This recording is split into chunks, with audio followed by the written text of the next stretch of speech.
Imagine being the richest woman in America. Picture yourself standing in a 118-room oceanfront palace you built with your own fortune, surrounded by priceless art, jewels that once belonged to Russian empresses, and servants who attend to your every need. You've dined with presidents, danced with royalty, shaped American high society for over half a century. The world has revolved around you for so long that you can't remember what it felt like to be ordinary. And then, one day, you wake up and realize nobody cares anymore. The world has moved on. Your palace is too expensive to maintain. Your daughters rarely visit. The fortune you spent your entire life building is slowly crumbling around you. The parties you host attract fewer guests each year. The social scene that once couldn't function without you now barely notices when you're absent. You're 86 years old, alone in 118 rooms, and the silence is deafening. This is the story of Marjorie Merriweather Post. Born into what seemed like American royalty, she died alone in a world that had forgotten her. Some call it the curse of wealth. Others call it the inevitable fate of those who live too long. But for Marjorie, it was simply the unbearable reality of her final years. She had everything money could buy, and nothing that truly mattered. To understand Marjorie Post's story, you have to understand the weight of the name she carried from birth. The Posts weren't just wealthy. They were American industrial aristocracy, the kind of family that literally fed the nation its breakfast every single morning. The kind of family whose name appeared in newspapers, not just in the society pages, but in the business section, the political coverage, the cultural commentary. But first, we need to understand how that fortune was built. Because the story of C.W. Post is a story of American ambition, innovation, and the fine line between genius and madness. Charles William Post was born on October 26, 1854, in Springfield, Illinois, into a middle-class family with no particular wealth or distinction. He was intelligent, ambitious, and restless in the way that would define America's greatest entrepreneurs. He tried his hand at various businesses throughout his 20s and 30s: farm equipment, woolen mills, real estate. None of it worked. By age 35, he was a failed businessman with mounting debts and deteriorating mental health. In 1891, C.W. Post suffered a complete nervous breakdown. Today, we might diagnose him with severe depression, possibly bipolar disorder. Back then, they just called it nervous exhaustion. Desperate and on the verge of suicide, he checked himself into Dr. John Harvey Kellogg's famous Battle Creek Sanitarium in Michigan. The sanitarium was a strange place, even by Victorian standards.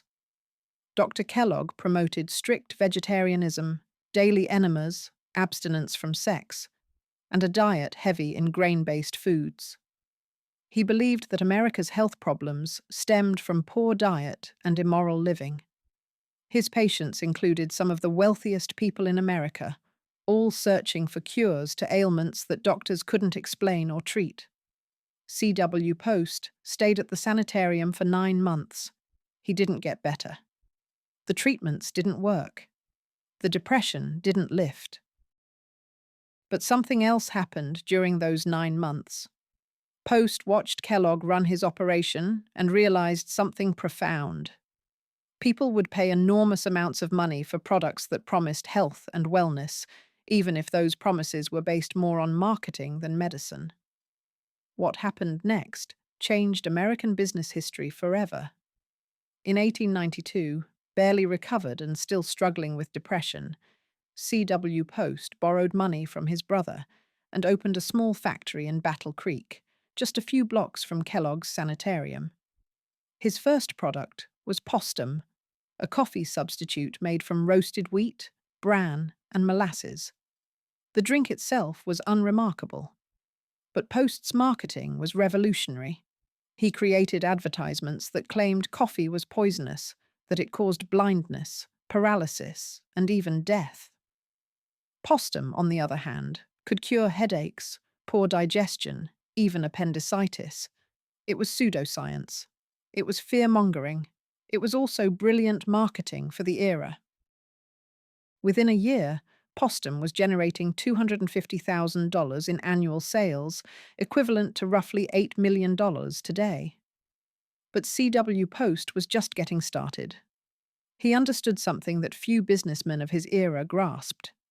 In America, you didn't sell products. You sold dreams, fears, and solutions. In 1897, Post introduced grape nuts, a cereal made from wheat and barley that was baked until hard, then ground into small nuggets.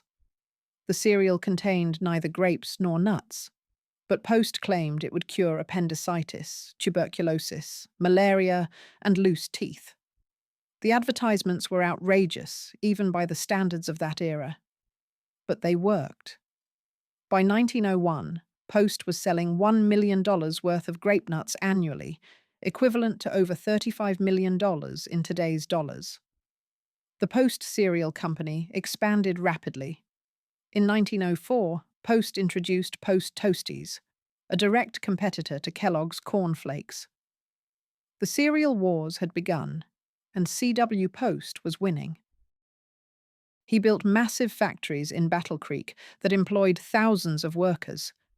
He created one of the first national advertising campaigns in American history, placing ads in newspapers and magazines from coast to coast. He pioneered the use of premiums and giveaways to build brand loyalty. By 1910, the Postum Cereal Company was generating over $10 million in annual revenue, making C.W. Post one of the wealthiest men in America. His personal fortune was estimated at over $20 million, equivalent to roughly $600 million today. These weren't just numbers on a balance sheet. They represented factories that employed thousands, advertising campaigns that shaped American culture, and products that sat on breakfast tables from New York to California. But the Post fortune was about more than just money. It was about power, influence, and social standing. C.W. Post built a model town called Post City in Texas, complete with its own schools, churches, and infrastructure. He experimented with dynamite-based rainmaking to help farmers. He promoted progressive labor policies while simultaneously fighting against unions with paranoid intensity. He was part industrialist, part visionary, part eccentric genius whose mental instability grew worse with each passing year. To be a Post meant something in early 20th century America. It opened every door. It guaranteed invitations to the finest parties, meetings with the most powerful people, opportunities that others could only dream about. But it also carried crushing expectations, especially for the only child who would inherit it all. And that child was watching everything, learning everything, preparing herself for a burden she didn't yet understand. Marjorie Meriwether Post was born on March 15th, 1887, in Springfield, Illinois, during the peak of America's Gilded Age. The country was transforming from an agricultural society into an industrial powerhouse, and her father was riding that wave to unimaginable wealth. Robber barons were building empires. Immigration was reshaping cities.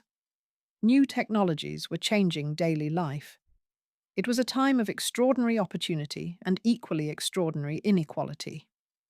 Marjorie's mother, Ella Letitia Meriwether, came from a respectable but not wealthy family in Illinois.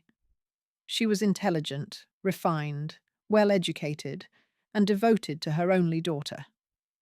But she was also trapped in a marriage to a man who was brilliant, driven, and increasingly unstable. C.W. Post's nervous breakdowns weren't just a one-time occurrence in 1891. Throughout Marjorie's childhood, her father would disappear for weeks at a time, suffering from what we would now recognize as severe depression and possibly bipolar disorder. From an early age, Marjorie was clearly different from other children of the wealthy elite. She was precocious, intelligent, and observant in ways that made adults uncomfortable. While other little girls played with dolls, Marjorie asked her father questions about his business. She wanted to know how the factories worked, how the advertising was created, how the money was made. Despite the post wealth and all the privileges it brought, there was pressure on young Marjorie from the very beginning. She was her father's only child, his sole heir, the person who would one day control everything he built. C.W. Post didn't have sons to pass the business to. He had Marjorie, and he made sure she understood the weight of that responsibility, even when she was too young to fully grasp it. Marjorie was tutored at home by expensive governesses who taught her French, music, literature, and the social graces necessary for a girl of her station. Then, at age 13, she was sent to the prestigious Miss Graham's School in New York City, where daughters of America's wealthiest families learned to become proper society women. The school taught deportment, conversation, art appreciation, and how to manage large households and staffs. Even among the children of Manhattan's elite, Vanderbilts, Astors, Morgans, Marjorie stood out, not just because of her father's fortune, but because of her sharp intelligence and quiet intensity. Friends who knew her during those years remembered a girl who was both privileged and isolated, surrounded by luxury but emotionally distant from her parents. She had everything money could buy: beautiful clothes imported from Paris, trips to Europe, the finest education, summers at exclusive resorts. But she also had a father who was often absent, emotionally unavailable, and increasingly paranoid.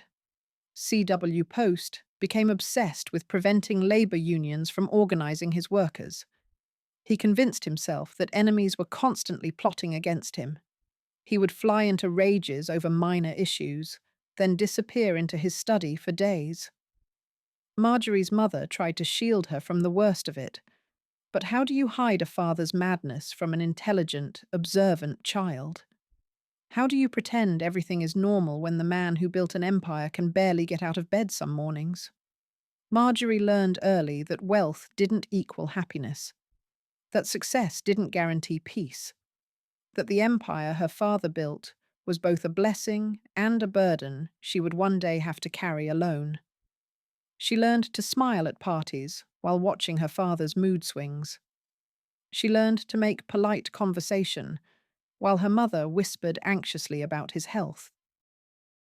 She learned to present a perfect facade to the world while carrying private pain. These weren't lessons taught in Miss Graham's school, but they were the lessons that would define Marjorie's entire life. Then came May 9th, 1914. Everything changed. Marjorie was 27 years old, married to her first husband, Edward Bennett Close, and living what seemed like a perfect life in Greenwich, Connecticut. She had just given birth to her first daughter, Adelaide, in November 1913. The baby was healthy, beautiful, and the first grandchild of the Post fortune. The Postum cereal company was larger and more profitable than ever. C.W. Post had recently orchestrated a series of mergers that created one of the largest food companies in America, valued at over $25 million, equivalent to roughly $750 million today. From the outside, everything looked perfect. The Posts had reached the absolute pinnacle of American success. But C.W. Post's mental health had deteriorated beyond repair. Years of overwork, chronic pain from a stomach ailment that doctors couldn't diagnose or treat, and untreated depression had pushed him to the breaking point. He was 59 years old, one of the richest men in America, and absolutely miserable. The money didn't help.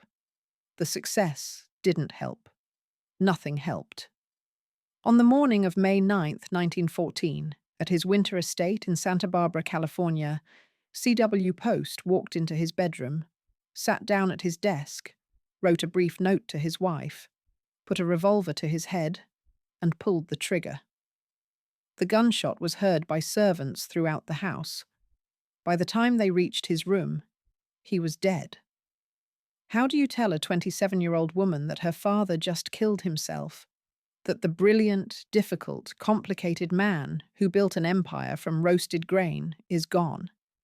That she's now responsible for that entire empire, along with a fortune that most people couldn't even comprehend?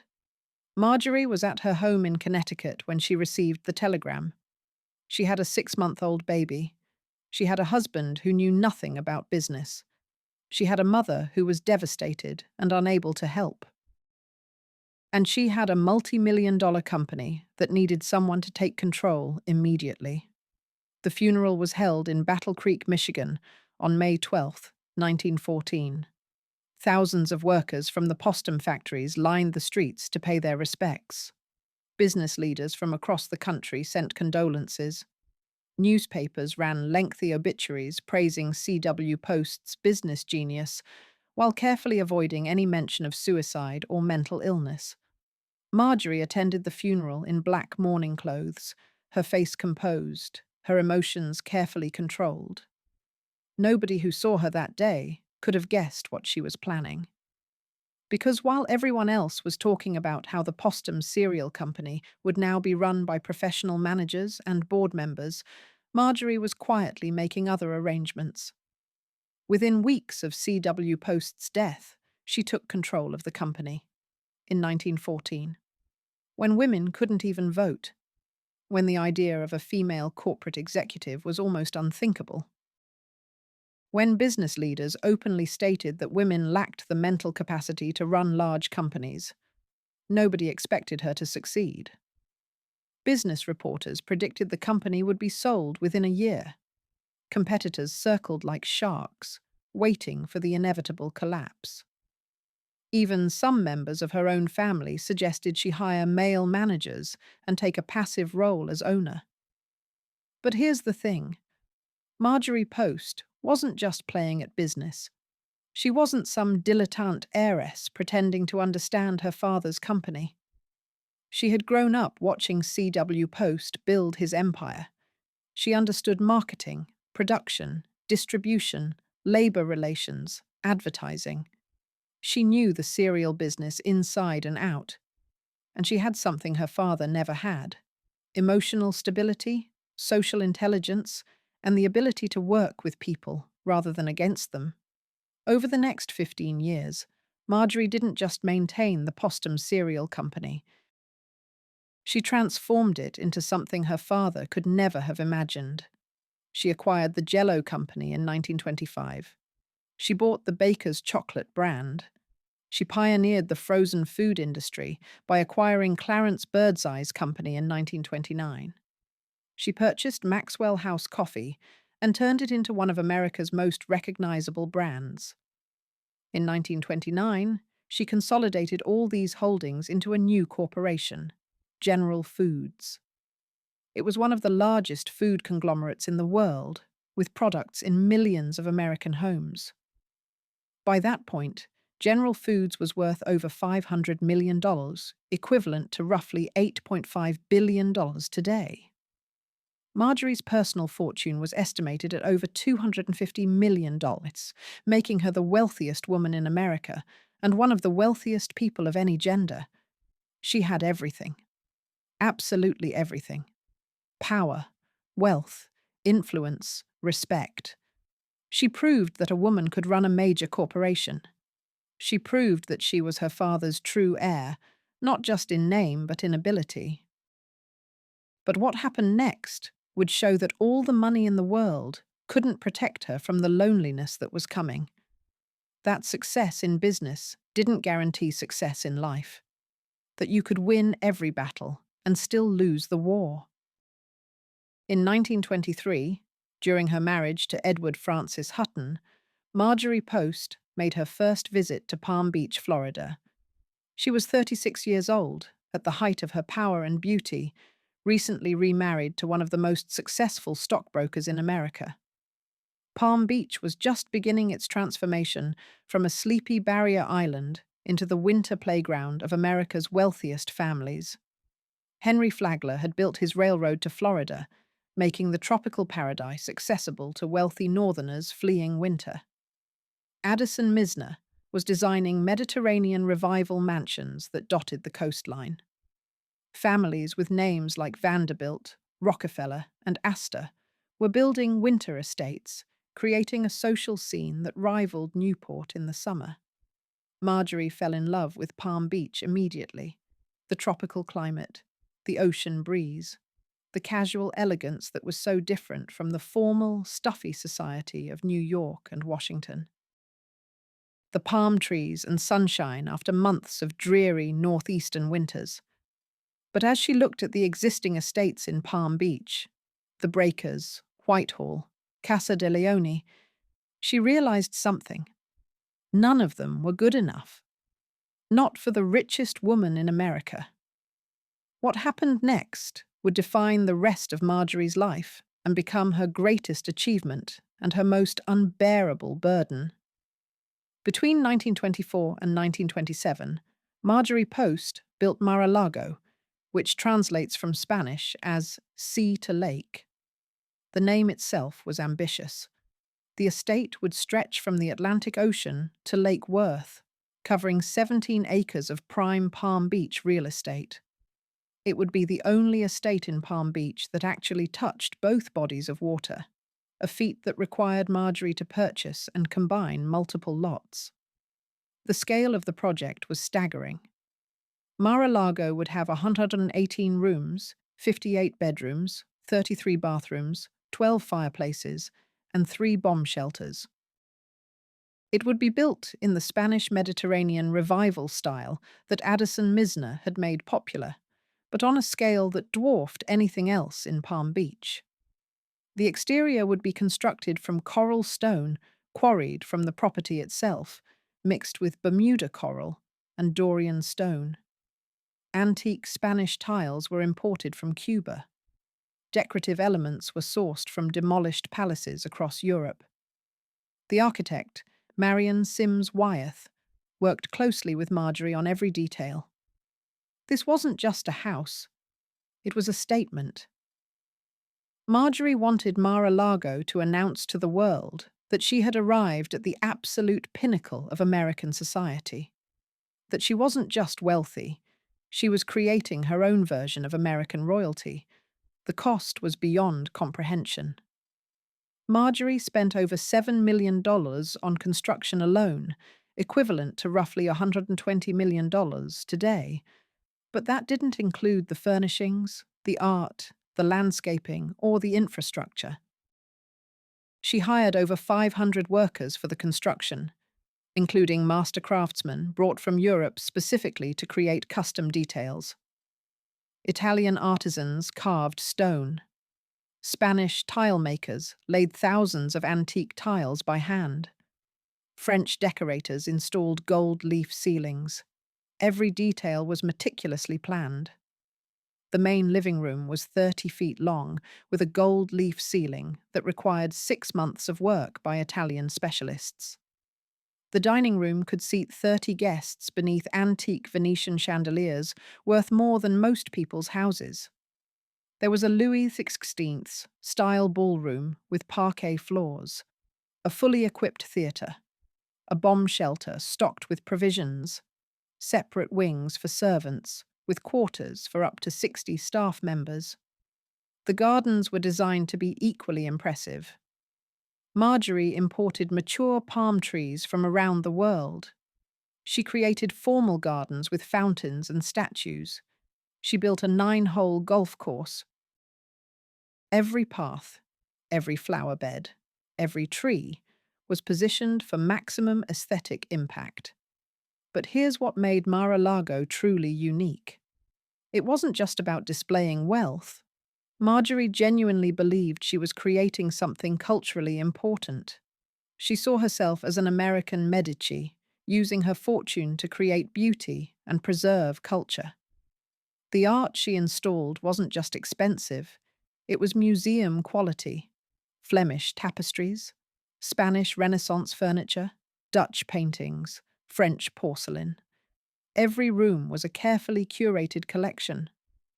The estate officially opened in January 1927, and Marjorie immediately began hosting the most exclusive parties in Palm Beach.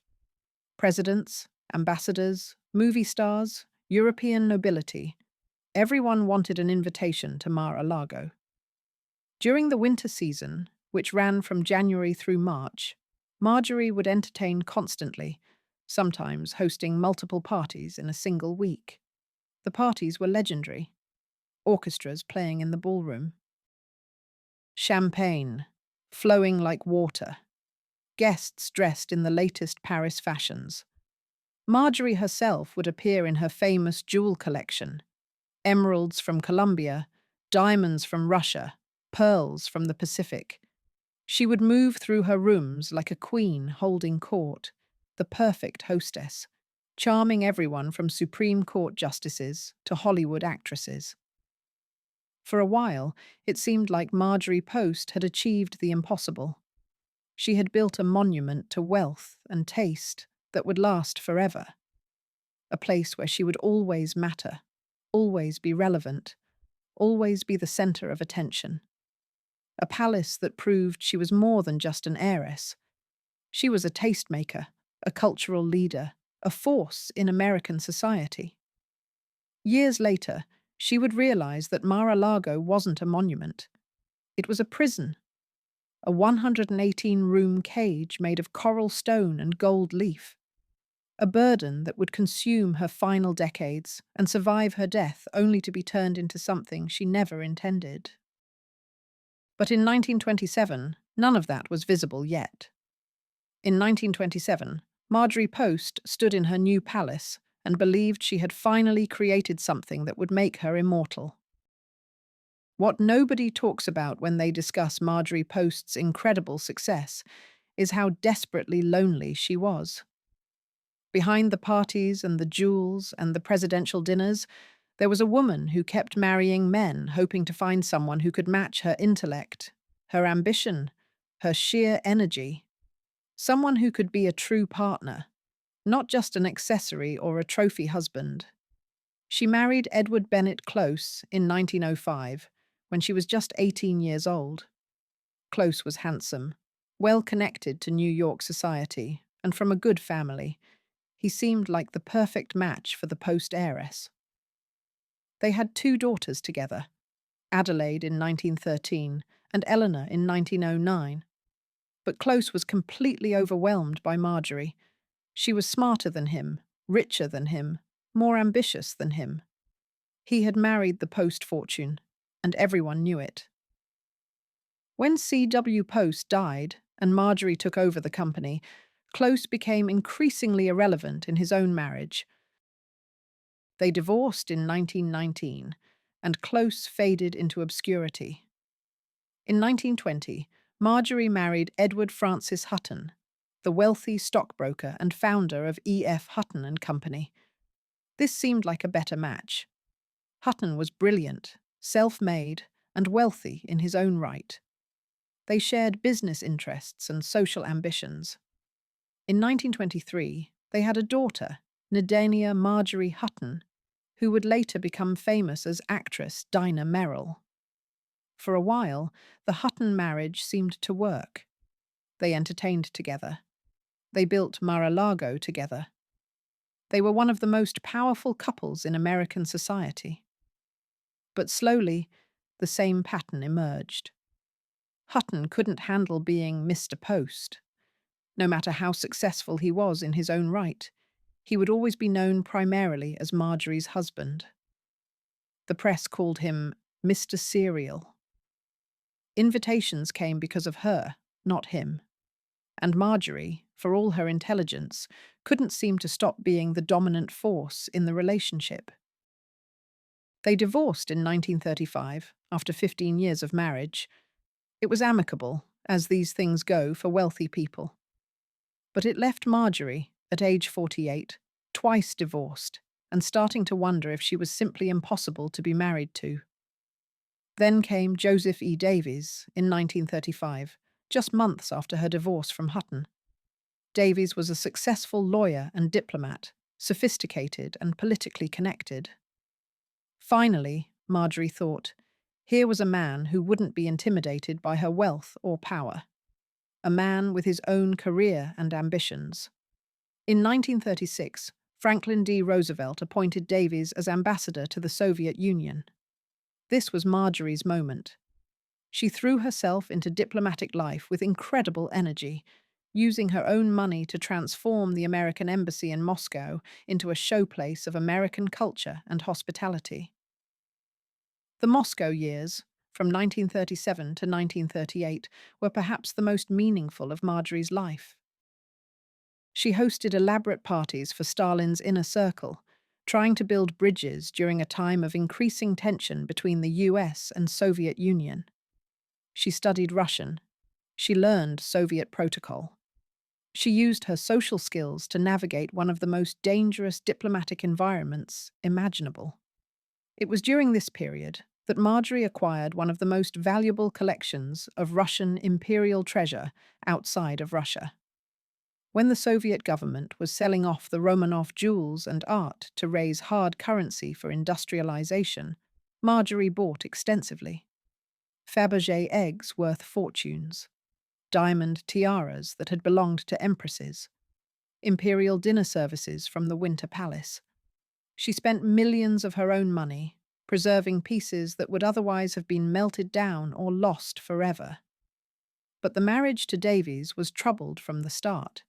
He was ambitious, politically connected, and increasingly unfaithful.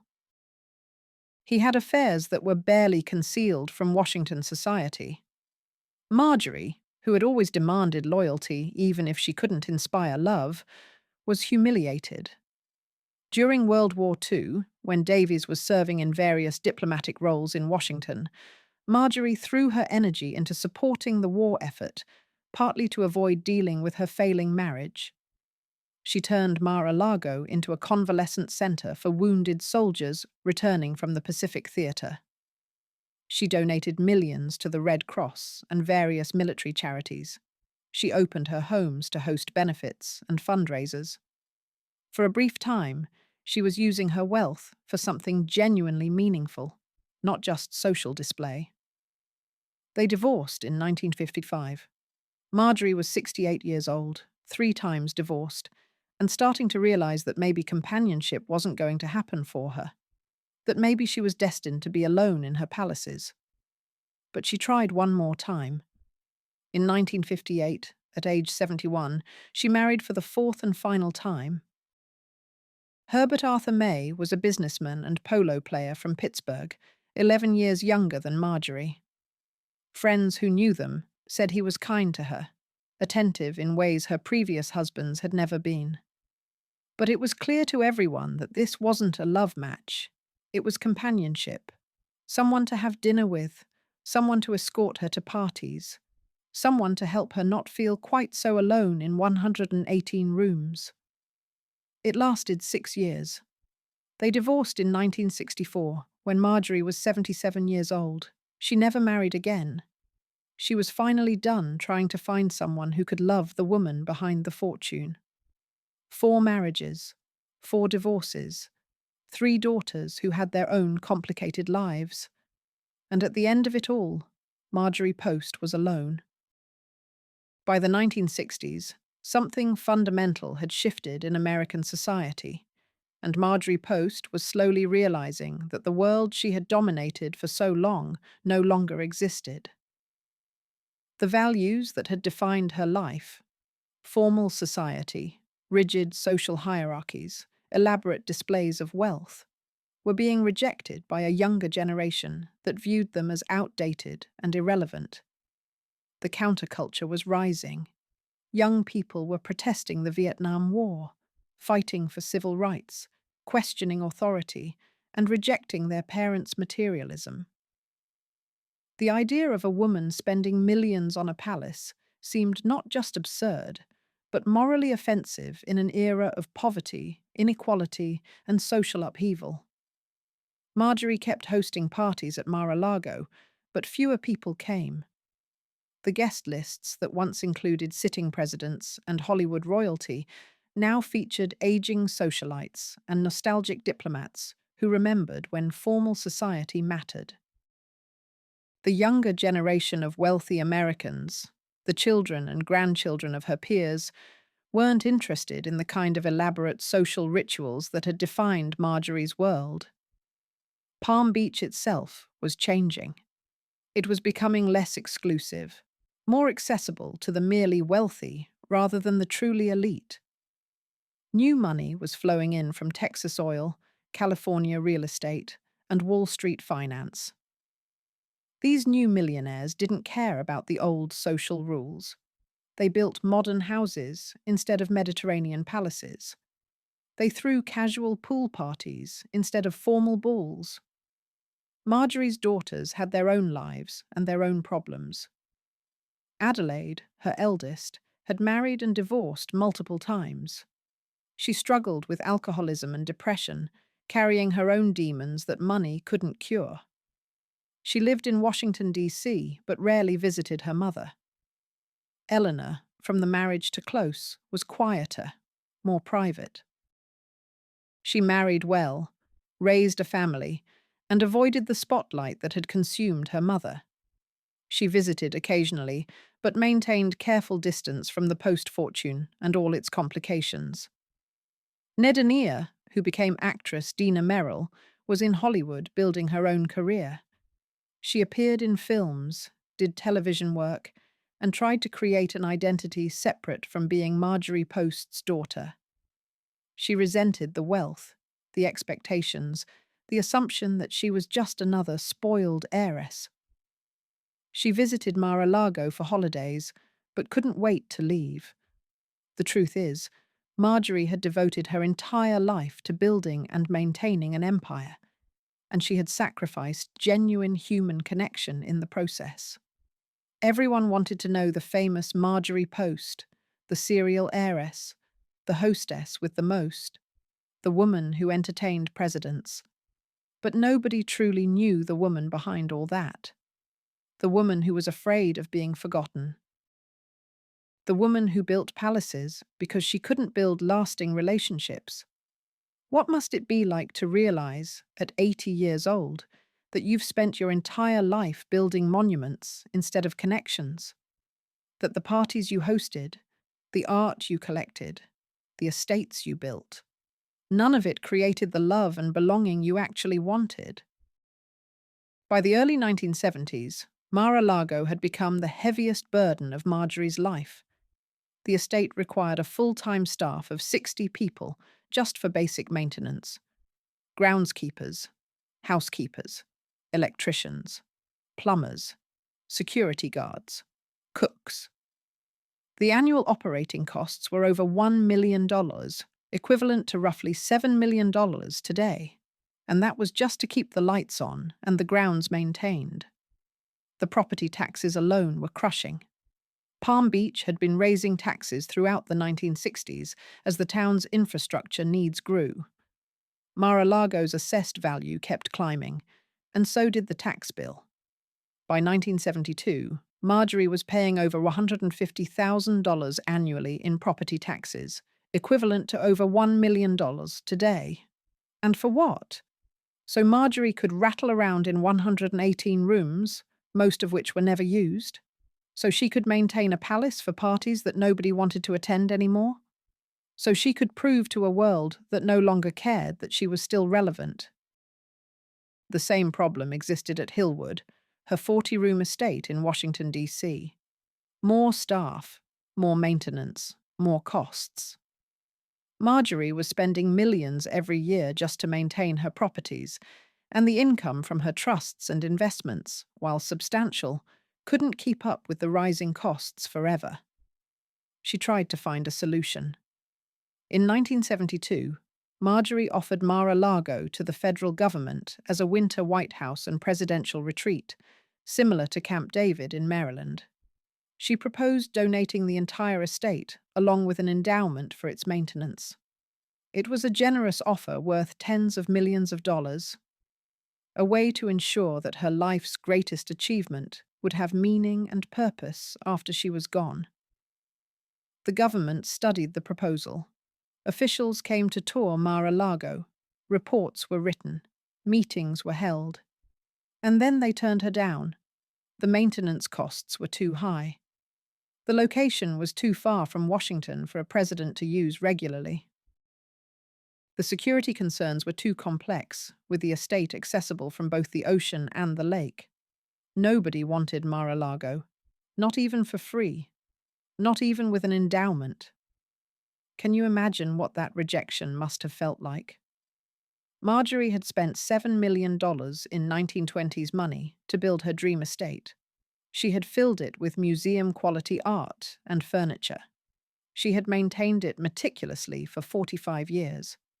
And now she was being told that her palace was essentially worthless, that it was too expensive, too impractical, too much of a burden for anyone to want. The rejection devastated her, but Marjorie was nothing if not determined. She revised her will to leave Mar-a-Lago to a foundation that would operate it as a museum or cultural center or diplomatic retreat. She spent months working with lawyers to create the legal structure. She documented every piece of art, every piece of furniture, every architectural detail. She was desperate to ensure that Mar-a-Lago would survive her death and have purpose. But deep down, she must have known the truth. The world had moved on. The age of private palaces was over. The kind of wealth and leisure that Mar-a-Lago represented was no longer admired. It was criticized, and the dream she had built was turning into a nightmare that would outlive her. By 1973, Marjorie Merriweather Post was 86 years old. She was still living at Mar-a-Lago during the winter season, still maintaining Hillwood in Washington for the rest of the year, still trying to keep up appearances. But her health was failing in ways that money couldn't fix. She had severe arthritis that made walking painful. She needed a cane, then a walker, then eventually a wheelchair for longer distances. Her hearing was going, making conversation difficult and isolating. Her eyesight was deteriorating despite the best doctors money could hire, and her energy, which had once seemed limitless, was fading with each passing month. Friends who visited during those final years described a woman who was still mentally sharp but increasingly fragile physically. She would sit in her favorite chair in the main living room at Mar-a-Lago, positioned to look out at the Atlantic Ocean, wrapped in blankets, even in the Florida heat. She would talk about the old days, the parties, the presidents, the trip to Moscow, the opening of Mar-a-Lago when everyone in Palm Beach came to see her triumph.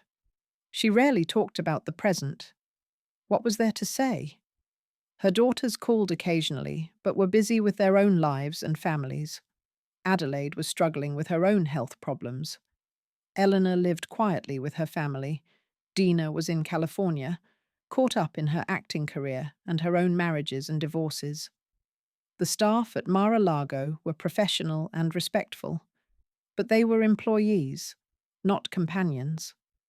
They brought her meals, helped her dress, drove her to appointments. But at the end of the day, they went home to their own lives, and Marjorie was left alone in 118 rooms filled with priceless objects and empty of people who genuinely cared about her. Despite everything, Marjorie still had moments when her old fire would return. She would suddenly decide to redecorate a room at Mar-a-Lago, calling in decorators and spending hours discussing fabric choices and furniture placement.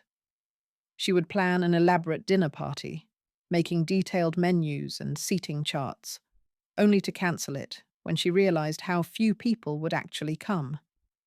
She would go through her legendary jewelry collection, trying on tiaras and emerald necklaces, remembering the parties where she had worn them. For brief moments, she was still the grande dame of American society, still the woman who had commanded respect and attention for over half a century. But those moments became rarer as 1973 progressed. Most days, she was just a very old, very wealthy, very lonely woman waiting for the end. She must have thought about her father sometimes. C.W. Post, who had built everything from nothing and then couldn't bear to live with his own success, who had put a gun to his head at 59 because the depression was too much to endure. Marjorie had lived nearly 30 years longer than her father. She had built on his legacy and expanded it far beyond anything he imagined. But had she been happier? Had the extra decades been worth it? Nobody knows what Marjorie Post thought about in those final months. She didn't keep a diary. She didn't confide in friends. She maintained her privacy and dignity even as her body failed her. But she must have had regrets. Choices she would have made differently. Relationships she would have prioritized. Monuments she wouldn't have built.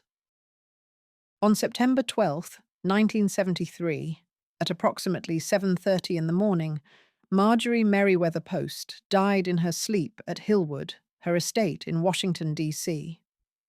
She was 86 years old.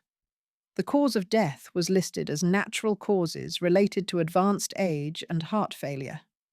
There was no dramatic final scene. No family gathered around her bedside. No last words preserved for history. No poignant goodbyes. She simply went to sleep in her bedroom, surrounded by the Russian imperial treasures she had collected decades earlier, and didn't wake up. A maid found her body around 8 a.m. when she came to bring the morning tea. The doctor was called. The family was notified. The staff began making arrangements. Within hours, the news had spread through Washington society and appeared in newspaper offices across the country. The funeral was held on September 15th, 1973, at the Washington National Cathedral, one of the largest and most prestigious churches in America. It should have been a major event. This was the woman who had been the richest in America for decades, who had entertained presidents and kings, who had built one of the most famous estates in the country, who had run one of the largest corporations in America when women couldn't even vote. But the attendance was modest. A few hundred people, mostly older socialites who remembered the glory days, former staff members who had worked for Marjorie over the years, and business associates from General Foods. Her 3 daughters were there, of course, wearing black and maintaining the same composed facade their mother had taught them. But the sitting president didn't come. The cabinet members didn't come. The Hollywood stars Marjorie had once entertained didn't come. The world that had revolved around her for so long had already moved on before she died. Her passing was noted, acknowledged, and then quickly forgotten as the news cycle moved to other stories. The newspapers ran obituaries, but they were surprisingly brief for someone of Marjorie's stature. Marjorie Merriweather Post, serial heiress and philanthropist, dies at 86. The articles focused on her wealth and her 4 marriages, with a few paragraphs about her business acumen and her diplomatic service during World War II. Some mentioned her art collection and Mar-a-Lago, but nobody seemed to grasp the full scope of what she had accomplished or what she had lost in the process. According to her will, she left an estate valued at approximately $250 million, was equivalent to roughly $1.7 billion today. The bulk of it went to various foundations and charities. Her Russian imperial collection would eventually go to Hillwood, which she had designated to become a museum. Her daughters received substantial inheritances, but nothing compared to the overall fortune. And Mar-a-Lago. She left it to the United States government, still hoping it would become a presidential retreat or diplomatic center. Still hoping her greatest creation would have purpose. The government, once again, didn't want it. After Marjorie's death, Mar-a-Lago sat empty for 3 years. The Post Foundation, which had inherited the estate according to her will, tried desperately to find a buyer or a purpose for it. They maintained the property, keeping the full staff employed, hoping that someone would recognize its value. They offered it to the state of Florida as a governor's mansion or state museum. Rejected. The maintenance costs were too high for the state budget. They approached various universities about turning it into a conference center or presidential library.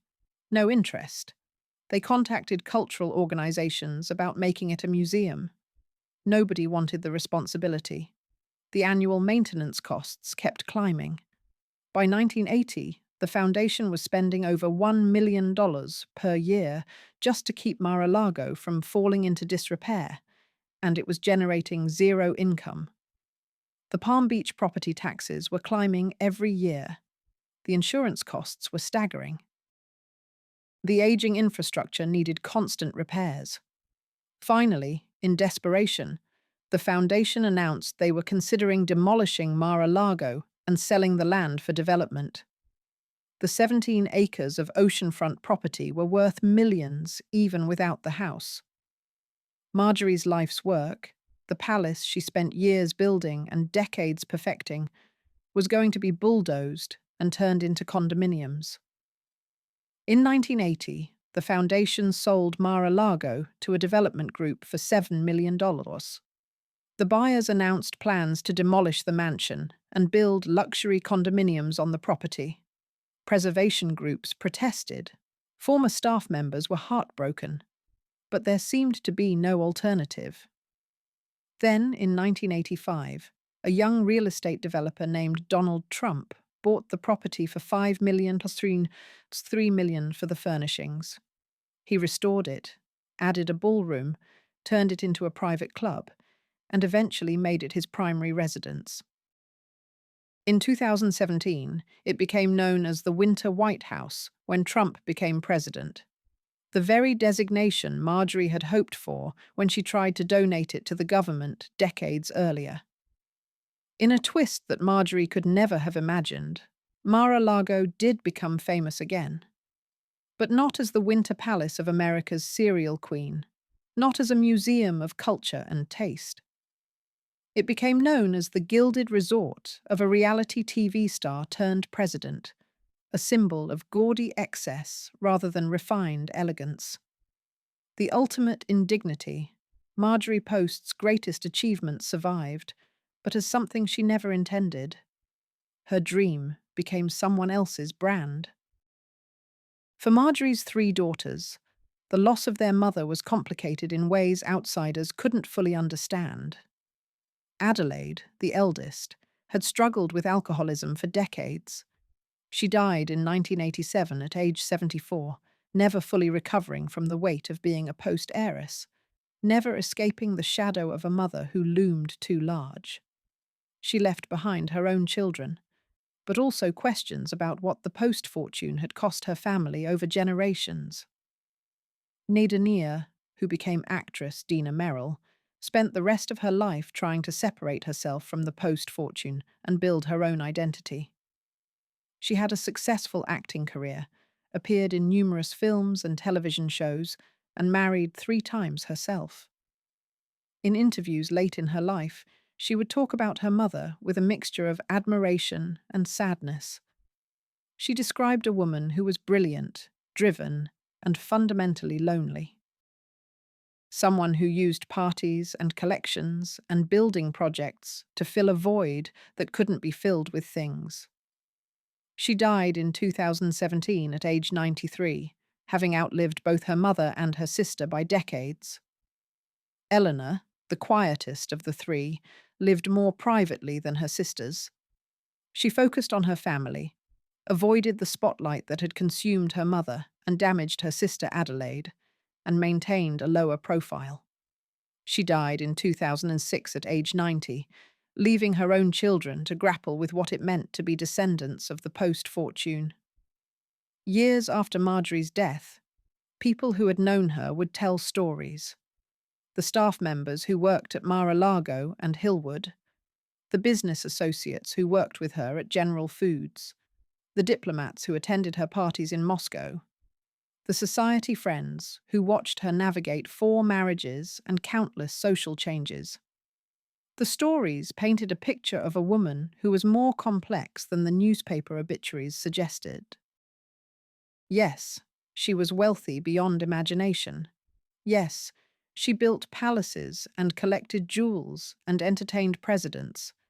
But she was also a businesswoman who broke barriers when women weren't supposed to run corporations. A cultural preservationist who saved Russian imperial treasures from destruction. A philanthropist who gave millions to causes she believed in. A patriot who turned her home into a hospital for wounded soldiers. But she was also a woman who spent her entire life trying to prove that she mattered, that she was more than just an heiress, that she deserved the fortune she inherited. And in that pursuit, she built walls instead of bridges. She created palaces but couldn't create a home. She became the richest woman in America, but died essentially alone. The legacy of Marjorie Merriweather Post is complicated and contradictory. The Hillwood Museum in Washington, D.C., which opened to the public in 1977, still houses her incredible collection of French and Russian imperial art. Visitors can see the Fabergé eggs she bought in Moscow, the imperial dinner services, the diamond tiaras. It's a remarkable collection, one of the finest outside of Russia. But what does that collection represent? Marjorie's discerning taste and cultural preservation? Or her need to possess beautiful things to fill the emptiness in her life? General Foods, the company she built from her father's cereal business, went through various mergers and acquisitions. The brands she acquired, Jell-O, Maxwell House, Bird's Eye, are still household names. Her business acumen shaped American food culture in ways that persist today. But she's not remembered for that. She's not celebrated as a pioneering female executive. The business history books barely mention her. Instead, when people remember Marjorie Post at all, they remember her for Mar-a-Lago, for building a palace, for being Donald Trump's predecessor as the estate's owner. Her life's work reduced to a footnote in someone else's story. Think about everything Marjorie missed in her pursuit of perfection and prestige. The simple pleasure of companionship that didn't require performance. Deep friendships built on genuine connection rather than social usefulness. Close relationships with her daughters that weren't complicated by wealth and expectations. The joy of being loved for who you were, not what you owned or what you could provide. She never got to experience the kind of easy companionship that money can't buy. She never got to grow old with a partner who truly understood her and stayed anyway. She never got to be just mom or grandma without the weight of the post-fortune complicating every interaction. Marjorie Merriweather Post was more than just a tragic headline or a footnote in the history of Palm Beach real estate. She was a brilliant businesswoman who took her father's cereal company and transformed it into a multi-billion-dollar food empire at a time when women weren't supposed to run lemonade stands, let alone major corporations. She was a cultural preservationist who saved priceless Russian imperial treasures from destruction during Stalin's purges. She was a philanthropist who gave tens of millions to causes she believed in. She was a patriot who turned her mansion into a hospital and devoted her fortune to supporting America during World War II. But she was also a woman who spent her entire life trying to prove she mattered, trying to prove she deserved the fortune she inherited, trying to prove she was more than just lucky. And in that pursuit, she made choices that ultimately left her alone. She built monuments instead of relationships. She created spectacular palaces, but couldn't create a home filled with love. She collected priceless treasures, but couldn't hold on to the people who mattered. She became the richest woman in America, but died with almost no one who truly knew her. The weight of the post-fortune couldn't protect her from the fundamental human need for connection. All the money in the world couldn't buy her what she really wanted: to be loved for herself, not for what she could provide; to be valued for who she was, not what she owned. to matter to someone in a way that had nothing to do with her bank account.